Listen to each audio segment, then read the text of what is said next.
Yeah, Jeff, any update on Nick Letty? Um, he didn't practice today. I would right now. I don't anticipate him for tomorrow. And well, you're all set, and you got 6 healthy defenders. Yeah, we got 6 LTD. Yep. Just the last game here before the break. What do you need to do tomorrow to just kind of continue the defensive play that you showed last night? I know you're not going to hold teams to 15 shots and that few scoring chances every game, but what are some of the things that we hope will carry over from the last game? It's certainly a different team. They're a different team than the last number of teams we've played. They are very, very good defensive teams, and they tend to end up in games that are somewhat lower scoring. Not that they can't create offense, because they can, but they've got 2 elite defensive centers. They got great structure.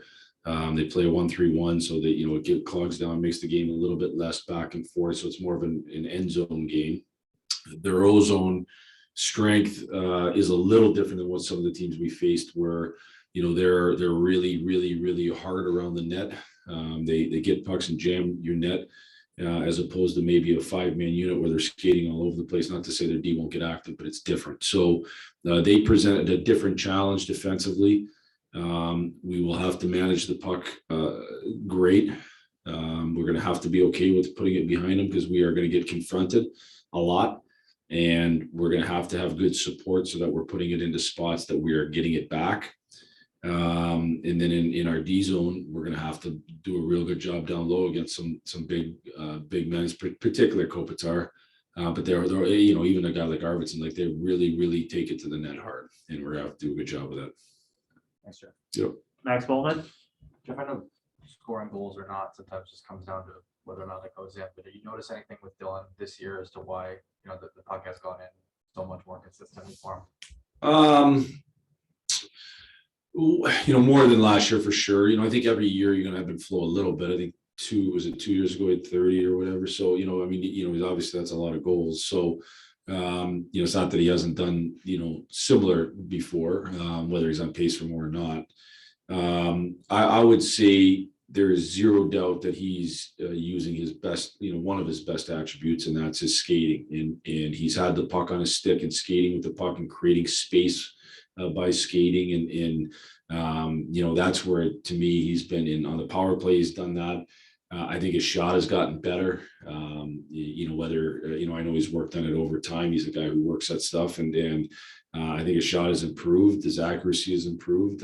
He's scored a lot of what I would call real nice goals in terms of where the shot goes. But for me, the biggest difference for maybe this year to last is that he's skating more with the puck.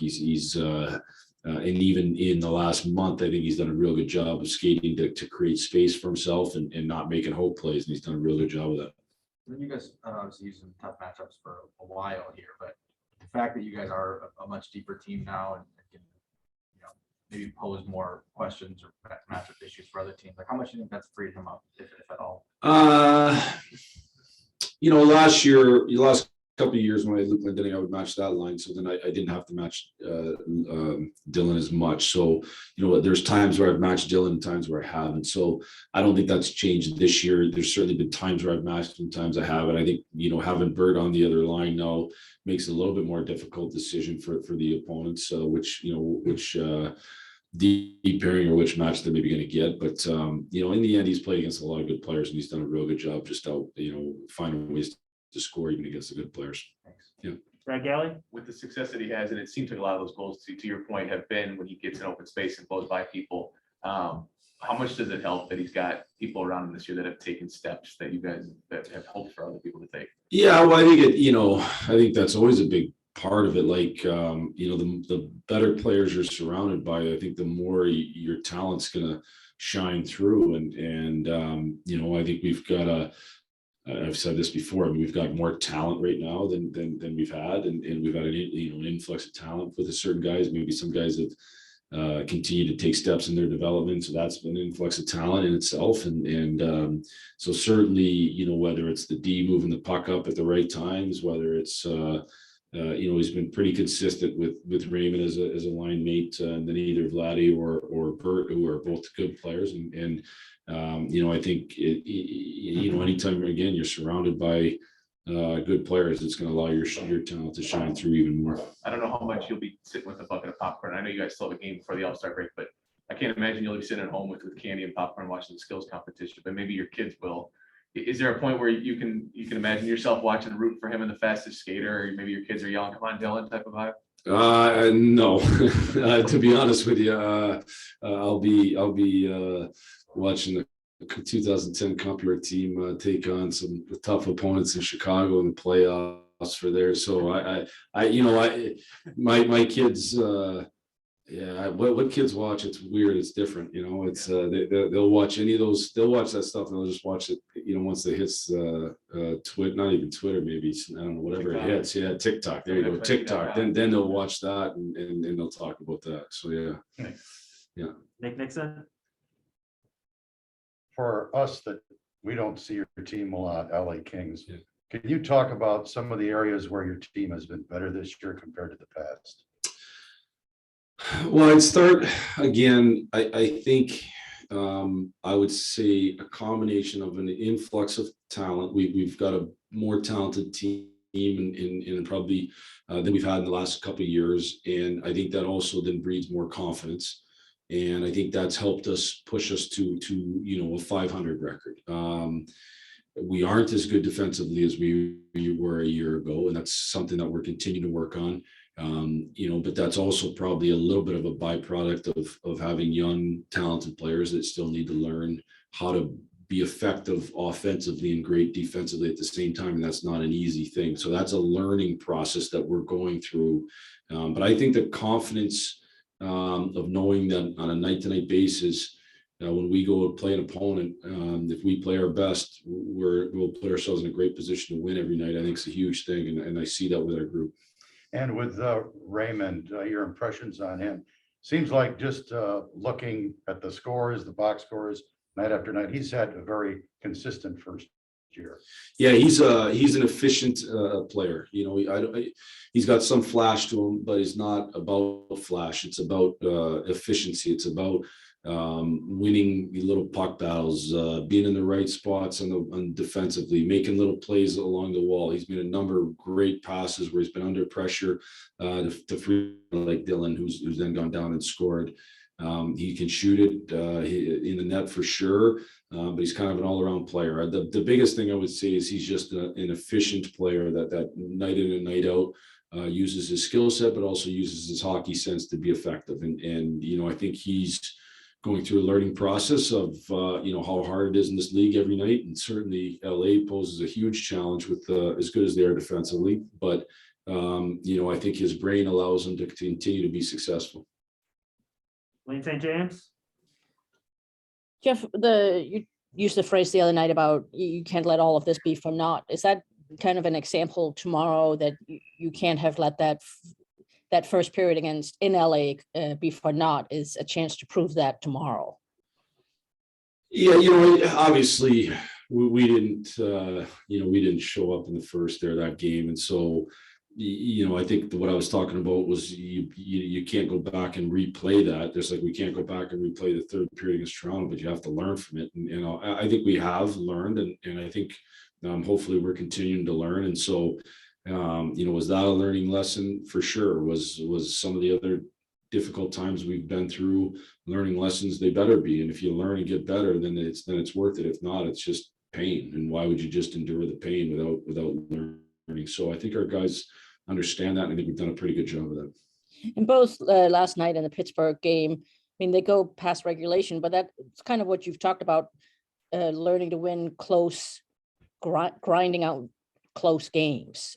Yeah, we're not gonna. I don't think most teams at least don't just go around and score 6 and 7 each night to win. And honestly, the teams that do lots of times fool themselves in the regular season. They struggle in the playoffs because that's not the way it is in the playoffs. Like if you if you want, like, we're pretty fortunate here. We've got a number of people in our front office that have won a heck of a lot of games, and they'd be the first to tell you, like, you can't just turn it on in playoff time. You have to play the right way. Well, part of that is learn how to win those tight games. I mean, you watch playoff series, every game is tight as can be, and most series honestly could go either way. Even in 4-game sweeps, they generally, each game has, takes a life of its own and can go either way. And ultimately what we want to do here is build a team that can win in the playoffs. And so to do that, you have to learn how to play.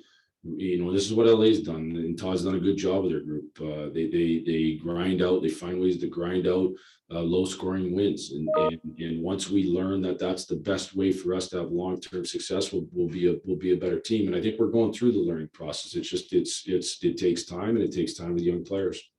Just last thing here with Dylan, you've talked about how being forced to have some downtime last summer because of the injury probably ultimately helped him. Is part of his growth just maturation and, mentally too, kind of growing into the captaincy? Last season was tough mentally on everybody because of the pandemic and everything, but just kind of maturing into his role with the team. Yeah, there's no doubt. I think, like most of us on jobs, like, that first year, and this obviously was his first year as the captain. You hope to continue to get better each and every year that you're in it. And I certainly think I'm more prepared now to be successful, having been in my job for a number of years than I was my first year. It's just reality. I'd say most people are the same. If you think back to your first interview or your first story you wrote. So I think there's no doubt that Dylan is growing in that role. And really what it comes down to is just, growing to become more, just, making sure that you're comfortable and just being yourself. And that's what he's done an excellent job of this year. Now you ready with a snow shovel tomorrow? Yeah, that's what my kids are for. Thanks. Last question, Ted Colton. I just got one quick one, Jeff. When you watch your son's games this weekend, is it pretty easy or difficult to separate NHL coach from fan and dad? I mean, do you ever find yourself, oh man, I wish they would be doing this right now? Or yeah, no, I don't. Hopefully I'm coached enough to know not to coach somebody else's team, because I know everybody else likes to do that. And so hopefully I'm good about that. No, my kids probably don't find it real easy, and that's more my personality than just being a coach, I guess. But what actually I look forward, that to me, I mean, it beats going anywhere, going on any big game, and being able to actually, have a weekend with one of my children, watching them play their sport. I don't get to do certainly that with hockey, because during the season I hardly get to do it. So it's great.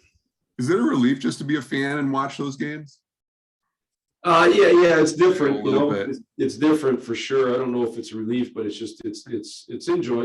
Listen, I got perspective in life, and I just want them to learn life lessons through youth sports and grow as a human. And I know what, youth sports did for me that way. And if he ends up having greater success than that, great. But that's not our end goal at all. Sounds good. Thanks for this, Jeff. Yeah, thank All you. right, those are all the questions we had here from Coach Blashill. Thanks everyone for joining us.